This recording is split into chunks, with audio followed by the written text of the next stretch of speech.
اب کہتے ہیں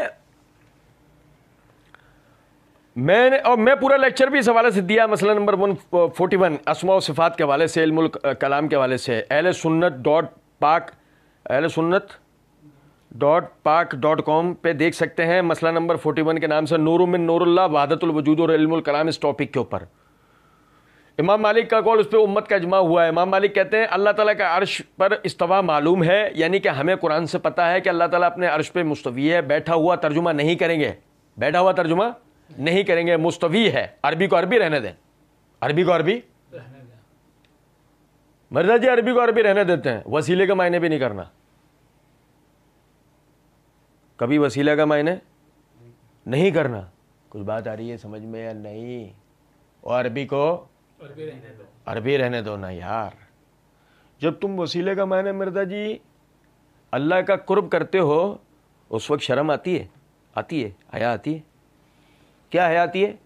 کہ ایک لفظ ہے عقیدے کے حوالے سے، اس کو معنی کر کے اس کی معرفت دی جائے، ورنہ وسیلے کی کیفیت کیا ہے کوئی ماں کا لال جانتا، کوئی بھی نہیں۔ وسیلے کی کیفیت کیا ہے کوئی بھی نہیں جانتا۔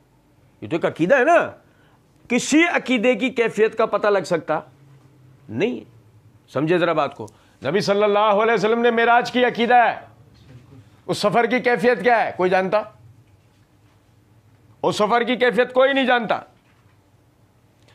عرض کرنے کا یہاں پہ مطلب یہ ہے، آپ دیکھیں مرزا جی نے جو یہ بات کی ہے نا کہ عربی کو عربی رہنے دیں، مرزا جی ہم رہنے دیں گے ہر اس جگہ جہاں ہمارے نبی نے رہنے دیا، جہاں ہمارے نبی نے معنی کیے، صحابہ تابعین نے معنی کیے، وہاں معنی کریں گے۔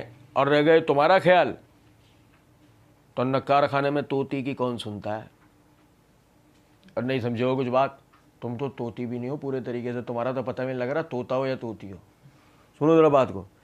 کہتے ہیں کہ جی عربی کو عربی رہنے دیں، جیسے کوئی شان کے لائق ہے، کیفیت مجہول ہے، استوا معلوم ہے یعنی ہمارے علم میں ہے، کیفیت مجہول ہے یعنی کیفیت اننون ہے، یہ ہمیں نہیں پتہ، ہم کوئی اس کی مثال بیان کر سکیں، ہم اس کی کوئی مثال بیان کر دیں۔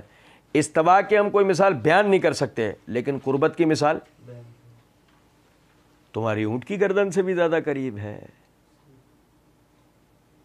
کیسی نبی نے تمثیل بیان کی؟ استوا کے مثال بیان نہیں کر سکتے لیکن قربت کی مثال مرزا جی بیان کر رہے ہیں، اور ساتھ ساتھ پڑھے تم تراک سے جا رہے ہیں لیس کمثلہ شیء، اس کے مثل کوئی شے نہیں ہے، اور خود معنی کر رہے ہیں اس کے لیے مثال نہیں بیان کی جا سکتی، معنی یہ کر رہے ہیں۔